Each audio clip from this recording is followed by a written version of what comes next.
Once upon a time in the kingdom of Solara, there lived a prince who was never seen during the day. They called him the Midnight Prince.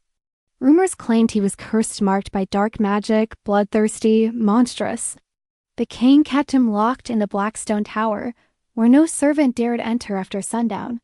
And me? I was sent to uncover his secrets. My name is Alira. I was raised in the northern realm of Virene, trained as both a diplomat and a shadow. When Solara sought peace, my queen offered a gift. Me, a lady in waiting to serve the palace. But in truth, I was there to spy on the cursed prince. I was to observe, learn, and report what dark magic still festered within the Solaran bloodline. I expected a beast. What I found was something else. Chapter 2, the first night I was warned. Never enter the West Wing, never speak his name, never stay past dusk. But on my third night, I saw him. He stood beneath the moonlight in the courtyard garden, alone with his hands dipped in glowing water. His silver hair shimmered and his eyes golden and bright held no madness, only sorrow. "Who are you?" he asked. "Just a maid," I lied. He didn't believe me, but he didn't send me away either. We talked. Just a little. He spoke of stars, of music, of dreams, and I forgot to be afraid. I began sneaking into the West Wing. Every night we met in secret. He played a crystal harp. I read to him from forbidden scrolls. We shared wine, stories, laughter. And one night, I asked him why he never left the tower. He told me everything.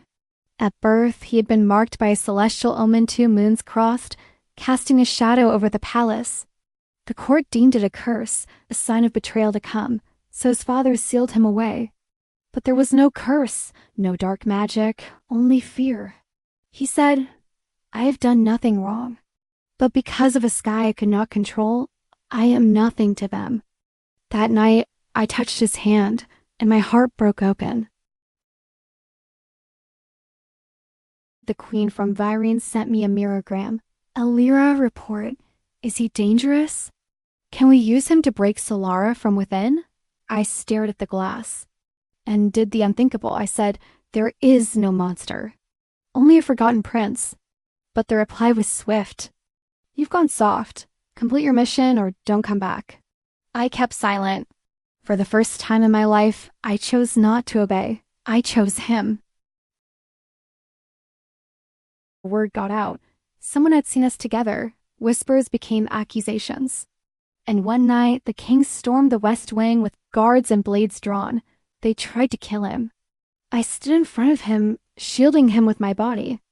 "I won't let you touch him," I screamed. And something in the sky cracked.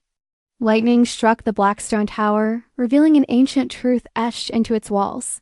The prophecy wasn't a curse, it was protection. The prince was never destined to destroy Solara, he was meant to save it. But peace never comes without cost. In saving the prince, I became a traitor. My homeland rejected me. Solara watched me with suspicion. And the prince, my love, was forced to choose between the throne and me. I told him, "Choose them. Be their light. They need you more," he said. "And what about you?" I kissed him and whispered, "Remember me in every moonrise." Then I disappeared into the forest, into legend, into silence.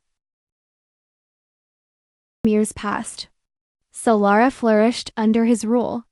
The twin moons no longer brought fear, but celebration. Every year on the Night of Stars, the prince walks to the garden. He kneels before a single bloom that only opens under moonlight, a midnight rose. It was my favorite, and though he never speaks of me, they say he smiles when the petals open, as if listening to a voice only he can hear. Love, real love, is not always loud. It's the silence that lingers after goodbye, the promise made under a broken sky, the hand you still feel even when it's gone. And in another life, under a different sky, perhaps we will meet again. Not as spy and prince, but simply as two hearts finally free. If this story touched you, leave a like and comment below. Would you choose love or duty? Subscribe for more magical love stories that defy fate.